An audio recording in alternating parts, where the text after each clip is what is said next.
അക്ഷരം വിപ്രഹസ്തേന മാതൃഹസ്തേന ഭോജനം ഭാര്യാഹസ്തേന താംബൂലം రాజహస్తేన కంగణం. పండితులైన బ్రాహ్మణుల దగ్గర విద్య నేర్చుకోవడము,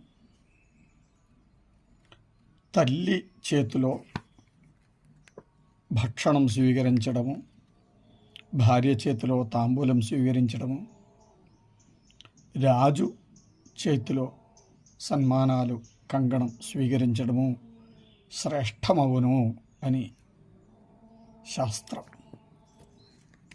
అక్షరం విప్రహస్తేన మాతృహస్తేన భోజనం భార్యాహస్తేన తాంబూలం రాజహస్తేన కంగణం.